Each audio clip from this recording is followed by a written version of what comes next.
All right, welcome back to the second episode of the Herm Cet Show, a weekly podcast about everything basketball with news, updates, and hot takes. So I'm Nate Herman. I'm one of the co-hosts, joined by Ethan Seton here today. We're going to be talking about free agency, everything to do with it. But first off, just E, how are you doing? I'm doing good, man. How are you? Hey, I'm It's exciting good. to be back. Hey, we're close. I think it's Friday is when free agency opens, so I'm excited. It's not too far. Thursday at 6, maybe somewhere around there, but we're close. Yeah, I'm excited. Just it's like Christmas Day. You're just Yeah. anticipating it. This is Christmas in June, I guess. Hey, it's a great stretch of basketball. You got the draft last week, free agency, and then the summer league starts the week after. So, can't ask for much better than that. But let's just start off with teams we want to watch because there's a lot of teams that have opened up some cap space. Some interesting guys could land in those teams. I'll start us off. I just want to talk about Sacramento. I think Sacramento's super interesting. They trade pick number 25, I believe, alongside Rashawn Holmes to open up about 35 million in cap space somewhere around there. It seems like they're going to try to replace Harrison Barnes at their small forward spot. I would see that as kind of an upgrade piece for them. And it's going to be interesting to see who they get because they have a very specific style of play with the speed they run up the court at, with just the pace of the offense is difficult for guys to keep up with. I've seen people try to say Draymond might go to them, but I just don't see him really fit in the way that they play. So it's probably someone younger. I think guys like Kuzma could be interesting, or even someone like Jeremy Grant, but I'm interested to see who you think would be a good fit there. You know, Watching Sacramento play this last season, it was exciting basketball seeing De'Aaron Fox and Sabonis just run it up and play high-paced basketball, and it was just so it was refreshing. You've seen the Kings for years struggle and just try to rebuild, and finally seeing them back in the playoffs, and it fell short, obviously, and they need a couple pieces. I think replacing Barnes is going to be a big thing. He's been solid for them, but I think if they can find that small forward, that power forward, to kind of, you know, fit in with De'Aaron Fox, I think that's the first step in their push to win some more playoff games. When I think of people that they could add, maybe the possibility of getting that bruiser guy like Dylan Brooks, maybe. Mm-hmm. It's cheap. I think he's going around $12 million is what he's been asking for. Yep. So that's the first player that came to my mind. I know it's going to be controversial. Mm-hmm. I think if they can add that defensive-minded player there and a little bit of, attitude almost, I think that could be a step in the right direction for them. I think that's interesting because it gives them options to do other things. It doesn't just have to be Dylan Brooks. Because of the cap space they have, you can add Dylan Brooks, but maybe something like a backup five. Sabonis at times was almost played off the court in the playoffs. Not physical enough. Sometimes the rebounding was there, but the offense dipped a little bit when it got a little more physical. You throw guys like Draymond at him, Kevon Looney. At times it came up short. I don't think you need to push him back to the four like they tried to do in Indiana. I think that would be kind of an overcorrection. But I think there's a clear path to getting a backup big, whether that's Jakob Pertl or Mason Plumlee or someone like that. Just someone who's not super expensive but could be a little physical and just help them down low. But I think they could be a team that could look into trades too because they have this giant salary hole. So it's something where you don't have to necessarily match salary like we just saw Utah do with John Collins because they could fill into their cap space there. So if you're looking for trades, I actually really like Zach LaVine for them as someone who's super athletic. You could throw on the wing at the three spot. Fast-paced guy can get out in their system, throw down some dunks on the fast break, and hit some more threes. Because at times they needed some spacing too. It felt like the spacing was there most of the time, but it dipped at points in the playoffs. So he's an interesting guy and can even play in the half court more if it slows down. Because as fast as they play during the regular season, at some extent in the playoffs, it has to slow down a little bit. So I think they have a lot of avenues, and that would be why I would be wanting to watch Sacramento because there's just so many different directions that they could go in. Yeah, I definitely think that they also need to add a few role players that shoot the ball. Mm-hmm. Shooting at times was not their strongest asset. And if they could add another shooter or two to surround Fox, I think that would also be a big upgrade for them. For sure. Uh, We could talk about Sacramento forever. They got a ton of guys that I think are super interesting. Um, whether it's Herder or Monk or whoever, there's a bunch of different pieces that they have. But if you wanted to talk about a second team, maybe we could roll into that. Yeah, we touched a little bit on our last video just about the Wembayama draft pick Hmm. and, how that's going to change the entire culture of San Antonio. And, looking at San Antonio this offseason, they have $38.6 million in cap space. And that is big Hmm. when they're trying to rebuild that entire team. And I think that they need to surround Wembayama with a few more assets. And I was just curious, I think that maybe if they go and add a player like Fred VanVleet Mm. to help, build that team, I think that he'd add some shooting and more playmaking just to, upgrade Wembayama moving forward in his career. Uh, I'm curious, who do you think that they could add to help that team move forward? It'll be interesting because I think there's a few different directions they could go. They're another team who could go a little higher end on a center, like Brook Lopez. I really like for them. But Fred VanVleet's not a bad fit if you're looking for a point guard to get in there. They feel like a team who might take a shot, try to get a restricted free agent in there, whether it is Austin Reaves, they've been attached to a lot, trying to get some more shooting and playmaking in there, whether it's Cam Johnson is just another guy who can space the floor, or even PJ Washington, who was really good for Charlotte down the stretch last year. I think there are multiple guys that they'll go after, and it's probably someone young, unless it's Brook Lopez. Brook Lopez is fine to me as someone who's not going to be a big ego on the team, but I think most of what you're looking at, if you're San Antonio, you're not trying to age up the roster.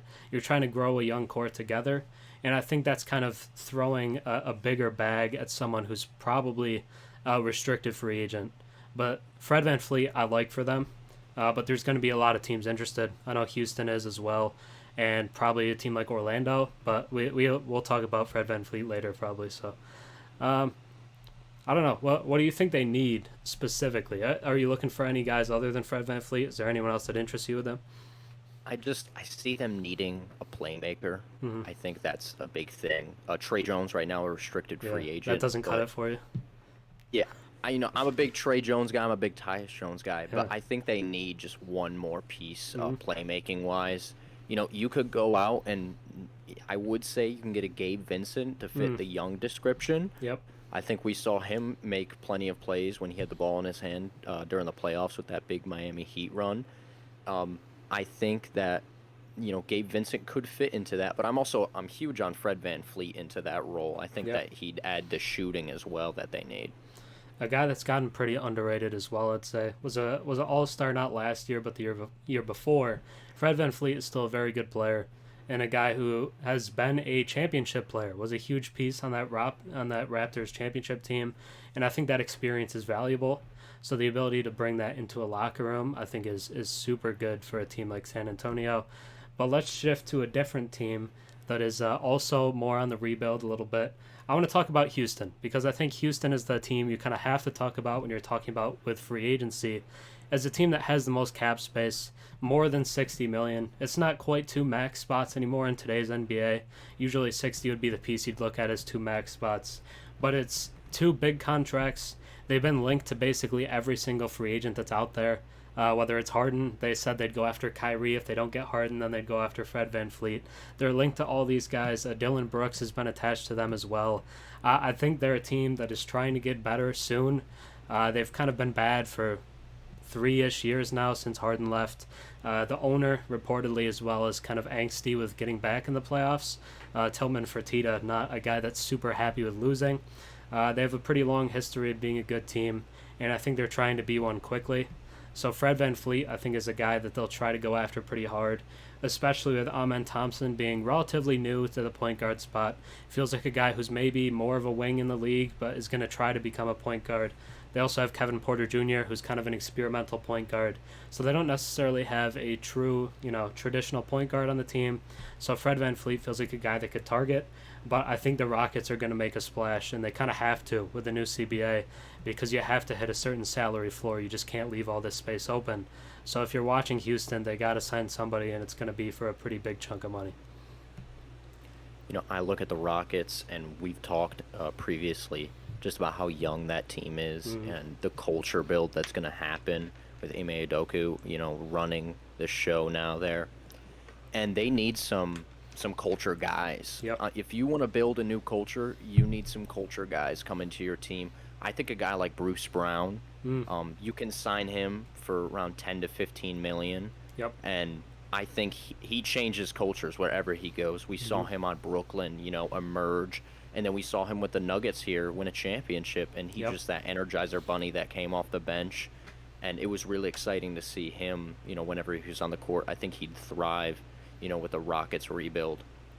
And then you also need a veteran leader, and I think maybe you can go for a guy like Brook Lopez and, add that veteran leadership. We saw him lead that Brooklyn Nets team in around the 2016 era to the 2018 era with the We Go Hard Nets. Yep. And he was the staple on that team. And we saw him, step into a leadership role in the Bucks. And I believe that Brook Lopez could thrive in that leadership role on the Rockets and help the rebuild moving forward. Yeah, a guy who is older, I believe he's 35, but is coming off arguably the best year of his career. Got a lot of Defensive Player of the Year votes, has really stretched out his game to be able to shoot the three, and was originally more of just a offense-only guy and a traditional big in that it was all down low. So the ability to shift his game, I think, has been huge. And it makes him really valuable to a lot of different teams because he can play with other big men because he spaces the floor the way he does. I was talking about the Rockets the other day. I was looking at the guys they have on their roster, and the oldest guys are like Jayshawn Tate and KJ Martin. This team is about as young as it gets. It's a super, super young core. Basically, everyone is 25 or younger on the team, and most guys are 22 or younger, it feels like. So I think the biggest thing probably is bringing in some sort of veteran. Bruce Brown is great because he makes things easier for his teammates. He's a guy who cuts a lot, so it makes easy assists for his teammates. Is going to make other players look like better passers than they are. And the way he plays defensively creates easy baskets and transitions. So is just a guy who I think is super valuable and would be a good fit in Houston. And as much as people hate Dillon Brooks, I actually really like Dillon Brooks for them as well. Is a guy who sets the tone defensively and maybe a chance to kind of revitalize his offense. Because people forget about it, but Dillon Brooks, whatever it was, 2 years ago in the playoffs, averaged like 20 points a game in the playoffs. Dillon Brooks has been a good offensive player before, has kind of grown into one of the more hated players in the league. But it's still a good player. He just is a good player. He's not a guy who's going to be signing on a minimum like a lot of people would try to argue he is. He feels like a guy who's probably on some sort of mid-level at around $12 million a year or something like that. And if you can get that in Houston with the culture, I think is great. And just feels like a player who'd be great with Ime Udoka as a defensive-minded coach and just really help them to kind of grow. If you're Houston, though, I don't think you're necessarily expecting to make the playoffs next year as much as your owner might want it. But if you have your young guys show a lot of growth, I think that's valuable, and there will be guys that can help them to grow earlier, and that would be the direction I'd go in with them. But we can run one last team, unless you had anything else to say about Houston. I just think that you can add both Dillon Brooks and Bruce Brown. Why not with all that cap space? Yeah. And, I mean, you get all the assets that Dillon Brooks brings and Bruce Brown's bring for cheap, in the $20 million range. Yeah. So I think why not try to go get both? Yeah, not a bad shooter either. Bruce Brown last year was a pretty good shooter. That's something he's really developed in his game. Whereas in the past, maybe you'd say they can't play together, but I think they'd be fine if you ran both of those guys in Houston. But do you have a fourth team? I didn't have one planned. I was just I can run one off the neck if you want one. Oh, go ahead, yeah. I want to talk about Detroit a little bit because I think Detroit is really interesting because they have about $30 million in cap space. So if they want to sign a big guy, they can really only sign one guy, which is fine because I think most of what Detroit already wants to be is settled. I think probably 4 out of their 5 guys going forward are kind of locked into place where you have Ivy and Cade as your backcourt. Probably Asar Thompson is now your long-term small forward, it feels like, is probably what you're doing there. And then you have Jalen Duren, who was phenomenal last year as an 18-year-old center. He's probably your center going forward. So if you're Detroit, you're kind of looking at the power forward spot, And it's been rumored that they're going to offer Cam Johnson a lot of money. And if I'm them, I love that move. I think it's just a guy who really complements what they have right now, gives them more defense and gives them more shooting, which is something they badly need with Caden Ivey struggling to shoot. And maybe someone like Jeremy Grant as well, who's been in Detroit before and was very good for them, if that's something that they're interested in. But as a team that I think will make at least one pretty decent signing, and it could really help them to be a play-in level team a lot sooner than maybe people might think. You know, you see Detroit, the bottom of the league the past few years. Mm-hmm. They're just waiting to emerge again. Yep. And, it was disappointing seeing Cade, not play much in the past year. So we couldn't see really what Detroit was really about. Yep. But, adding Thompson, I think he's a long-term project, at small forward, like you mentioned. Cam Johnson, if they add him, I think he's going to make an impact right away with his shooting and also perimeter defense. That doesn't go, noticed too much. Yep. And I think it needs to be talked about more. His perimeter defense is really solid. Mm-hmm. And I think that adds a few more wins to their season. I don't see Detroit, even if they go out and get a player like Cam Johnson, I don't see them winning more than maybe 30 games, and 30 is their ceiling.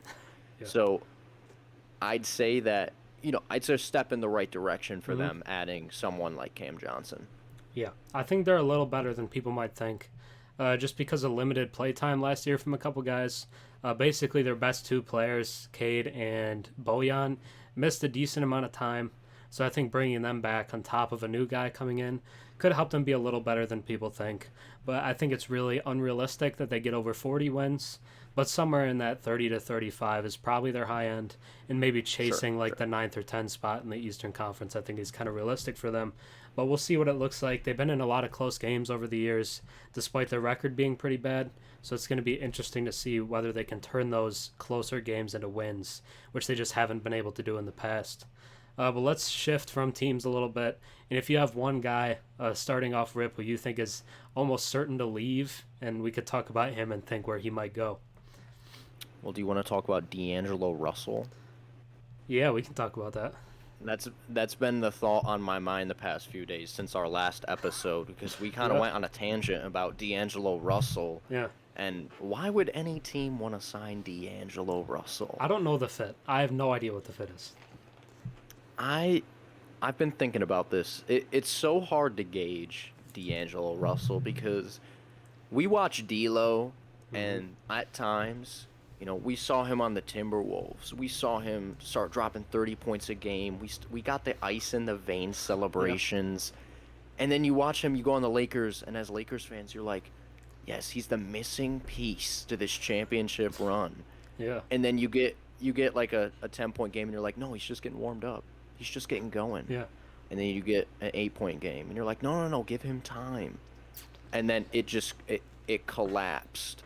And it ended up him coming off the bench at times. And if you're a team and you're looking at D'Angelo Russell, do you want to throw your millions of dollars at D'Angelo Russell and say, yes, D'Lo, please revive our team at the point guard spot? What team do you think would do that? I think we got the wrong year. I think if it's 2019, a team totally does that. If he's coming off of Brooklyn, I think a team offers him plenty of money, and he would be viewed as the next great point guard for the team.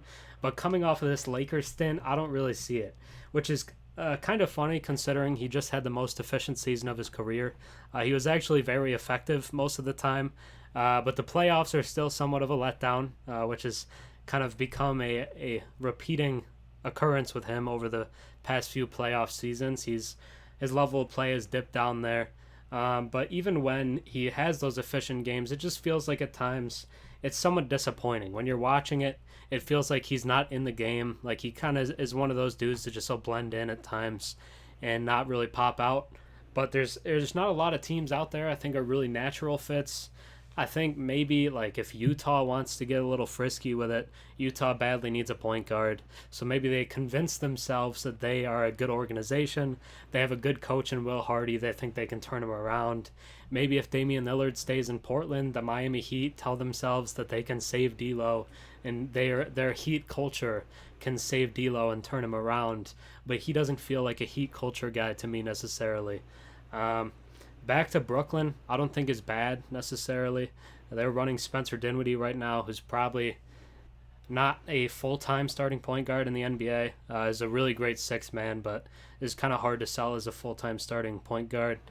So maybe they say, hey, we had a good time with him before. We'll run it back with D'Lo and have D'Lo and Mikal Bridges in the backcourt, and tell yourself that Mikal Bridges kind of offsets a lot of the problems that D'Lo has. But I don't think there's a really obvious fit, and I don't think he's going to get the money he probably wants to. You know, it's funny you mentioned the Jazz because that was my pick for D'Lo. Yeah. I kind of said it in the last video as a joke, Yeah. replacing Jordan Clarkson. Mm. But, you know, whenever a player is playing bad, I say the saying, you know, send him to Siberia, you know, get him out of the United States. And I think Utah is the closest thing to sending D'Angelo Russell to Siberia because we won't see him on national television anymore. Yeah. And we won't, and, you know, maybe he'll have a quiet 22 points a game season. You'll be like, oh, he's actually playing decent. But you won't have to see, you know, the D'Lo that's 0 for 9 from 3 anymore. But I think that sending him to Utah, maybe they'll throw some money at him. That's my only real, like, oh, yeah, that kind of makes sense, fit for D'Angelo Russell. If we want to get into bizarro land, if we want to really dive into the memes and the full meme potential, send him to Washington. Send him to Washington, run the backcourt of D'Lo and Jordan Poole. It would not be must-watch TV, but it would be a fun watch. And they wouldn't win a lot of games. I'm with that. I think that's kind of the goal. If you're Washington, is to not win a lot of games. And just if we're being honest, that backcourt is not taking you anywhere. But it would put fans in the seats, and it would be fun to watch, even if they lose a lot of games. That was the same mindset with Brooklyn, like in 2016 and 2017 during the rebuild. Like nobody went to the games, but then D'Angelo Russell He was cooking. there, and and everything was great. So maybe you do send him to Washington. That's a great point. Washington to me feels kind of like the new Oklahoma City, where they're going to take on these guys that have bigger contracts who maybe other people don't like, and they're going to try to revitalize these guys and trade them for more later. It's like Chris Paul in OKC. It's like Al Horford in OKC. These guys where other teams are like, we're not really in on it, and I think probably Los Angeles feels the same way. And if the Lakers could get a sign and trade for Kuzma for D'Lo, I would be over the moon. I could not be more happy about that if I was a Lakers fan, which I am. So if you get Kuzma in LA for D'Lo, I'm jumping over the moon, and I'm going to watch some Wizards games because I think that backcourt would be funny. As the great commentator for the Cleveland Cavaliers, Fred McLeod, used to say, life is about do-overs. And, you know, do you give Kyle Kuzma a second chance? You know, we could talk about Kyle Kuzma a little bit. Yeah, he's probably going to leave too, chance so we can talk about him here, yeah. Yeah. Kuzma to me is a guy who I would be much more willing to give a second chance because of what I saw in Utah. I think he really developed over his couple of seasons there. I don't think the shot selection is as bad as it used to be. And it was a guy who quietly averaged like 22 and 8 last year, something like that. It was a pretty good season for Kuzma. Is one of those guys you tell yourself was a near all-star, but it's not really true because Washington was garbage. But he never really had a shot. But Kuzma is an interesting player, and if he can tell himself, I'm going to be the third or fourth option, I think that's pretty good for you because you're running Kuzma alongside LeBron and AD, and you would have Austin Reaves, if you can bring him back, as your third option most likely. So the idea here is that Kuzma is your third or maybe on some nights fourth option. And if he can deal with that, then I'm more than willing to bring him back.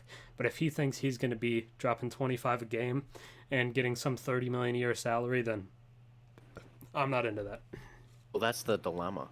You know, is Kyle Kuzma able to thrive in a role where he's not the person that's handling the ball? He's not the go-to scorer. He's the third or fourth option. And I think at times he struggled with that, you know, early on in his career in LA.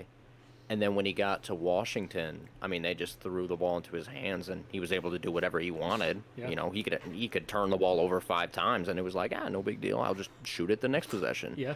But I think for him, that's the big question. He could thrive in a role if he, settles into it, and we see him play the first 20 games of the season. Mm-hmm. My big question, though, does LA, do they prefer Rui Hachimura, or would they go get Kyle Kuzma? Because Rui's a restricted free agent. They're going to have to offer, or do you go get Kyle Kuzma? Who's playing the 4 spot for LA? If I'm them, I want Rui. After what Rui just did in the playoffs, he's been actually a pretty consistent playoff player for his career. Had been there once with Washington during that Russ Bradley Beal year, and he shot really well that year too. So it was a guy who has showed up consistently, at least shooting wise in the playoffs. Not that Kuzma did hit that huge 3 on the Lakers title run back in 2020, so he can shoot a little bit as well. But Rui, I think, is a little more realistic defensively, is a guy who is kind of more consistent on that end of the floor. I think Kuzma, a big thing with him has always been kind of effort a little bit. Can be a good defender, but it's not like he's always necessarily trying to be. And that's probably one of the biggest kind of holdups with Kyle Kuzma, at least to me, is the defensive aspect. So if I'm them, I'd probably prefer Rui, but I don't think it'll be a short number of teams that'll be interested in Kuzma. I think he'll have other options. I don't think it's just some sort of sign and trade to LA. I think there are other teams that'll want him. Sacramento is one I think is really interesting. I had liked Utah before they went out and got John Collins. I think that basically kills any chance of that. But Sacramento is an interesting piece. Maybe Detroit would give him a look as a team that needs a forward. Even a team like the Pacers, who also need a forward, even though they got Jarris Walker. I think Kuzma has a little higher ceiling right now.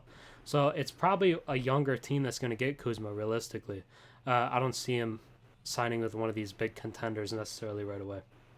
I'd love him on the Pistons because he could just do whatever he wants, just like he did in Washington. And then we could hear about another near all-star level season from Kyle Kuzma as he rots away in Detroit. What option do you think he'd be for them, just realistically?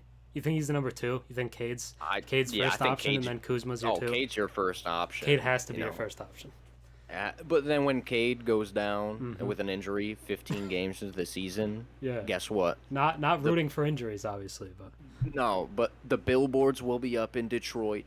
It's Kyle Kuzma's city. 25 a game. Here we go. That could be possible. Kuzma and Bojan lighting it up over there. 4 spacing guys, big forwards. Killian Hayes. Yeah, fun to watch. Other guys I think are probably necessarily leaving.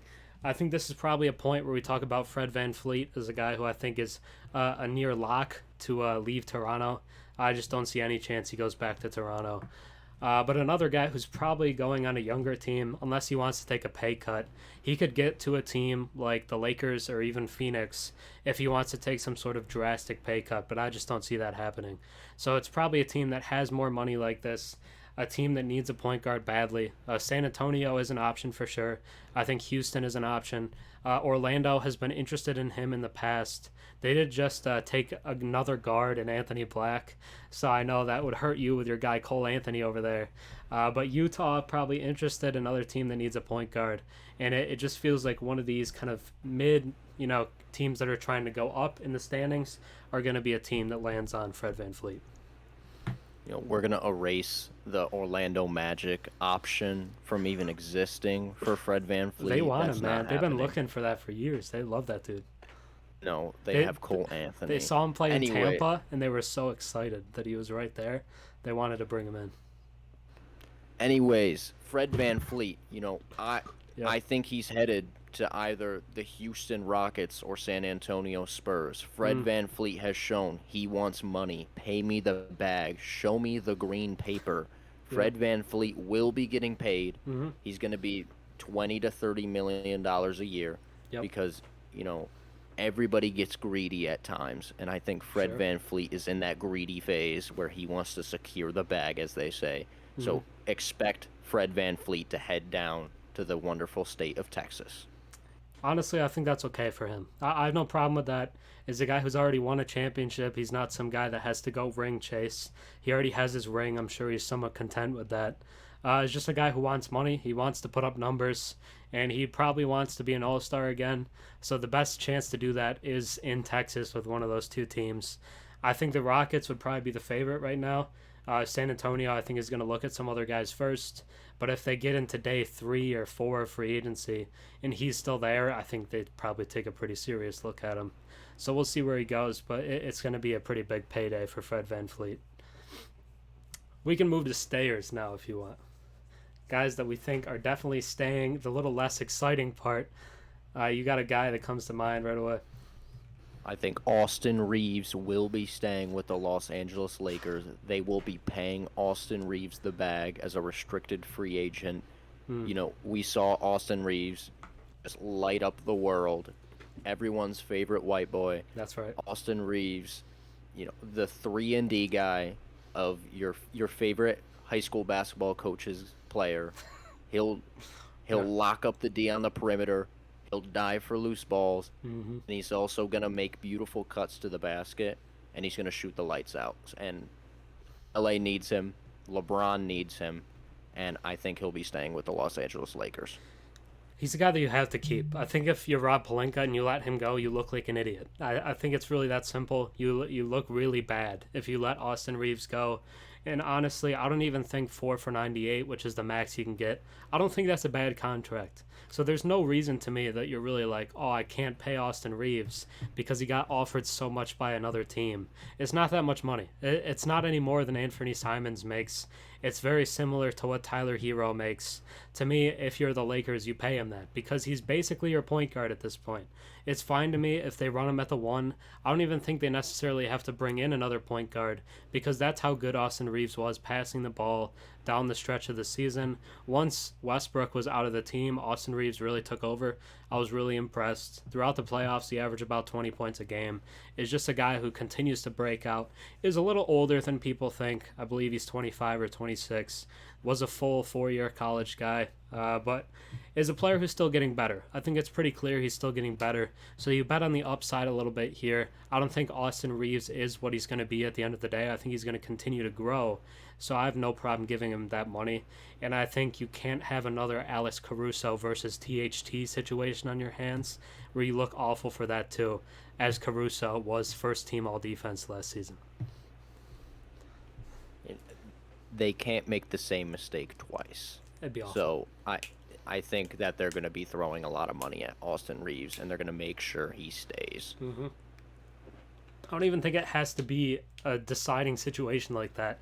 I think you can legitimately pay Austin Reaves and Rui and be okay with it. So I have no problem with that. Keep both guys, but if it comes down to one, you better keep Austin Reaves. I think it's really that simple. I'll change the pace here to a guy that I think a lot of people thought might leave for a pretty long time. Oh, I'm deciding between two guys now. But James Harden is staying in Philly. I think Harden is going to stay in Philly. For a long time, all the momentum was Harden is going back to Houston. With their draft, I don't think that he's going to do that. All the reports I've been hearing lately are that he's not going to do that. I think he's going to stay in Philly. My true, down low belief of the situation is that he was completely going to Houston, saw all the pushback and say how much this guy is a loser, and decided he's going to stay in Philly because he didn't want to look bad.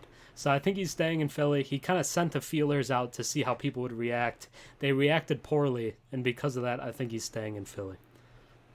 You know, when was the last time that James Harden was predictable about something? I think Never. we could still see him go to Houston at the time. You know, I don't know. Time given, James Harden could end up on the Utah Jazz for all we know. Like, James Harden is what we call a wild card, and you just never know what you're going to get with him on the court or off the court with his shenanigans. Yeah. So he might stay in Philly. I think that's a very good possibility. I think it's likely that he stays in Philly, but I also don't want people to be surprised if you see him on a different team this upcoming season. Yeah, I'll push you to another guy, keep you in the same lane. I think Kyrie's staying too. I think there's a lot of talk about Kyrie leaving Dallas. I don't think he's leaving Dallas. Also, a guy who's very unpredictable. It's not like you can say for certain I think he's staying in Dallas, but I think the overwhelming likelihood is that Kyrie Irving stays in Dallas at this point. He's talked about the future there. It seems like he wants to be there. He talked about the future in Boston too, if you want to act like that. But I think he's probably staying in Dallas, and I think their moves so far have kind of signaled that they believe the same thing. Yeah. Another wild card with Kyrie. Like, we're talking about the two most unpredictable players in the league. So I've seen plenty of rumors, I think, over the past 6 years of Kyrie Irving going to every single NBA team like possible. Yeah. Do you know how many notifications I have woken up to about Kyrie Irving going to the Los Angeles Lakers? Oh, it's got to be dozens at this point. It's a lot. I think I believe, my subconscious believes it, that it's actually happened, and I'm confused when I don't see Kyrie on the court when I'm watching a Lakers game. But, maybe we see Kyrie go somewhere else, but I agree with you. I think he's staying in Dallas. I don't think the Lakers have the money. I mean, Kyrie is a guy who's so unpredictable. He could take $5 million a year to go to LA for 1 year. That wouldn't even shock me at this point because I think he's that unpredictable. But I doubt that's going to happen. And if it comes to the point where they have to get rid of Austin Reaves to bring in Kyrie Irving, I would also be furious again. So do not let Austin Reaves go at any cost. And don't necessarily bring Kyrie in with all the baggage he provides. I was thinking Draymond too, if you want to talk about Draymond a little bit. But I just don't see a fit outside for him. I know there are going to be other teams that want him. I know Dallas has showed some interest. I know the Trailblazers have some interest. I know the Kings have some interest. But I don't think it's really easy for him to get to any of those scenarios. And I think Draymond is a guy who the Warriors want to keep. So I think they're going to. Could you imagine if Draymond Green went to the Los Angeles Lakers? The Could spacing would be so bad. Oh, the I betrayal. can't do it. The spacing, though, I can't. I don't know. Him and LeBron, they're besties, man. As much as they feud, they're besties. If Anthony Davis could shoot like 2020 again, I would totally sign off on it. LeBron hates Anthony Davis. Have you watched the sound bites of them If on the we get court rid together? of Anthony Davis for Draymond Green, I will lose my mind. I would stop being a fan of the team. Oh, LeBron, AD, they're best of friends. They, cook together. They eat their meals together, whatever. Yeah. But then you watch those sound bites on the court, and it's LeBron saying, AD, stop being lazy, and throwing his hands up at him, like cursing at him. Maybe LeBron is growing tired of Anthony Davis, and he needs a change of scenery. LeBron likes a change of scenery. He's taking his talents to South Beach. Yeah. He'll trade the whole roster. Anthony Davis, when healthy, is a top 5 player in the league. So you cannot sign me off on getting rid of him for Draymond Green. So I don't really care what Where LeBron was that thinks top on that. 5 against the Denver Nuggets? Where was that top 5? Hey man, who's gonna stop Jokic realistically? Has anyone stopped Jokic? No. You know what? Kevon Looney. No. Yeah. There we go. I can't come up with an answer. Yeah. But I think He when LeBron was has the to reason tell when they LeBron made it. hold on. Yeah. When LeBron has to tell Anthony Davis to start caring about the game, oh my goodness, you have to do something. Through the first two rounds. I shouldn't have to tell you to care about the game. Firstly. Yeah. Maybe he has a revival. Maybe he's working out in some hot, sweaty gym right now. Maybe he is. Putting up shots, hopefully rebounding. Yeah. Because when he snatches the ball and is rebounding, it's fantastic. I really love to see it. Yeah. Prime Anthony Davis. Then you just watch him sometimes, and it's like being poked with a stick to keep playing. Like, oh, come on, Anthony. We got to rebound the ball. We got to box out, Anthony. Yeah. I don't know why we went on that Anthony Davis tangent, but I just really needed to get that off my mind. It's because this is a Lakers-based podcast now. This is Lakers talk. It is pretty much. I was gonna defend him, but we don't have to talk about Anthony Davis anymore. Do you have one other guy who you think is staying, or do you want to move on to some restricted free agents you think are cool? We can move on to some restricted free agents. That's fine. Okay. Off rip, you have anyone you want to talk about first? We already talked about Reaves, so we don't really need to talk about Reaves that much. But other guys, you're probably looking at Cam or PJ, right? I think are probably the two you're looking at that we could talk about. Yeah, and I also had Trey Jones in there just because I'm a big Trey Jones guy. But Yeah. we could talk about those guys first. Okay. We talked about Cam a little bit earlier, so I'll start with PJ. I think Sure. PJ down the stretch last year was phenomenal. When LaMelo went down, there was a pretty decent stretch where PJ Washington was putting up like 30 points left and right. So if he can do that consistently, right? If you're a team that's pretty bad right now and you're trying to convince yourself you want a guy to grow with, maybe you tell yourself PJ Washington has potential to take that leap. Maybe you tell yourself he's the next Mikal Bridges, or he's the next Lowry Markkanen, or he's this guy who's going to take this jump. He's not, by the way. I'm going to put that out there right now. But there are going to be teams that think that and tell themselves that. So I think PJ Washington is a guy who could get a little more in free agency than people think. I think anything over 20 million a year and you're looking at a really, really bad overpay. But if it's like 15 to 20 million range, I could see that happening. Didn't he get played for millions by his baby mama? Wasn't Yeah, that yeah. PJ He needs the Washington? money, yeah. Yeah, he's gonna chase the bag, man. So whoever throws it out there, you're gonna get PJ Washington. If you throw anything at this dude, I think he's gonna sign. I don't think there's any hint of him returning. No. I think he's gonna go chase some money. Especially because Bridges is probably coming back, just realistically. And Brandon Miller is coming in. So his Yeah, spot in the Brandon starting Miller lineup coming in. is kind of gone, realistically. So he probably doesn't want to be there because he's going to want to start. So I think he's gone.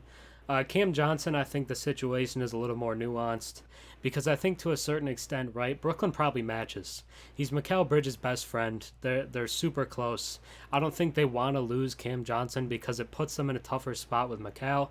But on top of that, he's also just a really great player who impacts winning as a 3-and-D wing who has pretty good height on top of it as well. But if it gets over 25 a year, I think there's a good chance they don't match. If a team like Detroit offers him 30 million a year, which feels like an Evan Turner contract from a few years ago, but I don't think he's as bad as Evan Turner, but it feels comparable. Don't offer him that much, but I think that's That's about a what it'll Chandler take. Parsons Yeah, yeah. contract right there. That's Timofey Mozgov. Oh yeah. Oh man. How did Oh he goodness get paid gracious! That? And that's, Lou Aldang on within the same hour, man. there's been some questionable. I really wonder what it's like up in a front office of an NBA team. I think this How is did the year though, probably right, where people get a little less money than you might think, just because the CBA is going to crack down. So probably don't want to pay that level of money. So we'll see what other teams offer. Do you think a team is super interesting for Cam? I mentioned earlier Detroit. I think Detroit is possibly the best fit for Feels him. natural. Yeah, it feels like okay, yeah, he'd go in there and make an impact. He'd thrive. He'd be on the court. I think that Brooklyn definitely wants to bring him back. I don't know what they're building in Brooklyn. I really don't know I don't know what either. I think they want Dame. what's- I do think they want Dame. I think they'll be in the running. I'd give you props if they even were in that conversation because I don't see them I don't know. I have no idea what they're building in there. I have no idea. Yeah. So if they bring Cam Johnson back, good for them. Hopefully that helps you guys.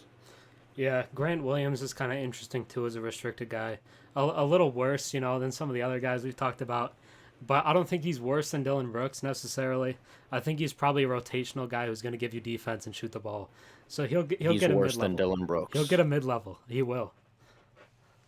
You know what? I'm going to apologize right now to whatever NBA team gives him more than $10 million Hey, because don't- you are getting fleeced. no, don't doubt You Batman. are getting fleeced. He's Batman. No, he's not Batman. He's Stop Batman. that. You've seen him. He protects the streets at night. He's No, Batman. I don't know why Dylan Brooks gets a ton of hate, and I used to have a little burning hatred for Dylan Brooks just because he was playing against the Lakers, but watching Grant Williams play is, I mean, it just makes me rip my hair out because this dude, he'll drop 4 points in an Yeah. entire game and act like he is carrying the entire organization to a championship, Hey, I'm gonna make them both. He says, "I'm gonna make them both." No, proceeded you're to not miss gonna make a them single both. one. You're not going to make a single one because he is like he deserves to rot on a bench somewhere on a veteran's minimum contract because I don't want to see this dude start or come off the bench in a significant role anywhere. But I know it's not going to happen. I know that someone is going to pay him $14 million. I already know what's going to happen. You remember that But Allen anyways, Crabbe contract? with Portland? Yeah. Yeah, I do remember that. Yeah, that's what this will be. Yeah, that. Man, Portland. We're just bringing up Portland some gives bad out Portland bad contracts. deals. Yeah. And don't be surprised if you see on If the they screen. do it again, Rose just tweeted. offer Jeremy Grant Williams. $35 million a year. Big impact guy. Don't be surprised if you see Woj tweet out Grant Williams signing with the Portland Trailblazers, $15 million. This will make Dame He's stay. the missing piece for Dame. he's the missing piece. Okay, I'll use a couple of last restricted guys to push to one of the last guys I want to talk about as we kind of wrap it up a little bit here. But both of Chicago's young guards are restricted free agents. Both Ayo Dosunmu and Kobe White are restricted free agents. Lonzo Ball is still injured. So basically the Bulls have no point guard. That's kind of the situation we're in right now. Pat Bev, also an unrestricted free agent. So the Bulls really have no point guard. And I want to shift this to talk about Russell Westbrook because I think he's going to Chicago. And I'm going to love it. And it's going to be fun to watch. He's going to go there on the mid-level exception. And it's going to be Russ, DeMar, Zach LaVine, Vucevic, Pat Williams, young Kawhi Leonard at the 4. And the Bulls will be back. I kind of like speechless on that one. Caught you off guard a little bit there. That did catch me off guard. I gotta rethink here. Yeah, I mean that just feels like one of those teams that you whip up in NBA 2K and you win like all these games if you turn the sliders up. I mean, yeah, Russell, with LaVine, DeMar. Yeah. A lot of people want the ball in their hands. A lot of bad shooting. That's the first thing that came to my mind. I mean, they're gonna it's gonna be the most exciting team to watch try to drive and kick every single time, and then drive again, and then miss the threes. I don't even think they're gonna take the threes. I think they're just gonna like pump fake, then drive DeMar is back, gonna pump and then take this little mid range. Yeah, pull up mid range. He's modern day Michael Jordan. Exactly. And they're gonna. You think that they're gonna re-sign Vooch? You think down low? I think Vooch is staying. I've heard that rumor. I don't understand why they're bringing Vooch back. It felt like there was bad blood there, but for some reason it sounded like they're gonna give him like a 2-year extension. So I don't know why they're bringing Vooch back, but I think they will. So with Lonzo down, you have to try to do something. When Lonzo went down, they were the number 1 team in the Eastern Conference. So maybe you take a stab at Russ. But I mean, when you have the greatest point guard of of all time in Lonzo Ball, I mean, that's kind of that's normal. But I guess Russell Westbrook he'll fill in the role for now until Lonzo comes back. I want Lonzo to like emerge just one random day when because everyone's like, we don't expect him to return ever again. Yeah. And then I just want to see him in the lineup card one day, and he comes out, plays 30 minutes, drops 20 points, drops 10 assists. I want to see that. I think, you know what? You heard it here first on the Herm Cet Show. February, Lonzo Ball will be making a return. The Chicago Bulls. I'm calling it now. The prediction. I'll catch you in February when Lonzo Ball steps onto the court and plays 5 minutes maybe. Perfect. I don't think there's a lot of teams for Russ. I think he goes back to the Clippers is probably the most likely look here. But Chicago's out there. I know Miami's had some interest in the past, which could be interesting. Utah will not happen. There's no chance. Maybe he goes to Phoenix on a low contract, tries to prove his value. Imagine Russ, Beal, Booker, KD, and Ayton as your starting 5. That's a 70-win team right there. Maybe they'd be lucky to hit 50 with what the ball movement and the stuff would be, but it'd be fun to watch. But just the last thing I want to talk about, we can pivot to John Collins a little bit with Utah. How good do you think Utah's going to be next year? Because I think they're really intriguing as a team who was probably a playoff team for most of last year before they decided to cut it off, and now they basically got a starting power forward for free. Yeah, so when when Utah, when they sign D'Angelo Russell Oh, in the next goodness few weeks, gracious. and they have Lowry, finishing his Finnish military duty, he's coming back jacked. Yeah. We saw him on the Instagram today. He's looking great. Hmm. And then, John Collins, as long as he doesn't take any more steroids, like I Yeah. think that's a playoff team It's to a good me. team, yeah. So, as long like you're gonna see the Utah Jazz at least in the play-in game. They might snag a 6 seed, and you won't see a single game on national television, but you'll be like, yeah, This is Utah's fun, back. That's what you'll say. Yeah, This is this a is fun this team. was exactly how that 2016 Utah Jazz team was with Hmm. Gordon Hayward, Dante Exum, Rudy Gobert, Yeah. Rodney Hood. Like you didn't know who any of those guys were. You're like, Dante Exum, that dude was picked fifth. Like what? But they're And you're fun like, though, oh yeah. Yeah. Yeah, I mean, the Utah Jazz are a team. Yeah, But Gordon Hayward, slow burn develop. We love it here. It's Gordon awesome. Hayward was an all-star? Yeah. What are you talking about? It's gonna be the same vibe, maybe. Yeah, we'll see. If I'm them, I'd rather start Dennis Schroeder at point guard than D'Angelo Russell. But I don't know. D'Lo's a risk. Probably someone a little cheaper. Maybe you go after like Gabe Vincent, or like Schroeder. Shoot, But I'll suit up at point guard at this point. yeah, they need one. If Schroeder and Russell are your two options, throw me out there. I haven't played since I don't know. senior year of high school. I'm a little rusty, but I'm not gonna put up wild shots. Yeah, I just don't know if Go 0 Colin for Sexton's 9. gonna go back to what he was. I think Sexton reaching that 20 point per game mark again is kind of unlikely, but We'll see. yeah, we'll see. All right. Well, that's probably all we need to talk about. We'll probably talk about the summer league next week. Would be my guess. I was thinking maybe we could rank young cores or something like that, but we'll see what we do. Thanks for joining me again, E. Another productive podcast. All the listeners love it. Do you have anything else you want to promote? Again, I'll give it to you. Just make sure you follow the Instagram. Make sure you subscribe. Thanks, guys, for the feedback on the last video. I saw the Tyus Jones for life comment. Really liked We that. love that. And yeah, no, follow the socials. And thanks for having me. Thanks for listening. Yes, sir. All right, I appreciate you guys. We'll be back next week, and thank you for watching. Think about subscribing. See ya.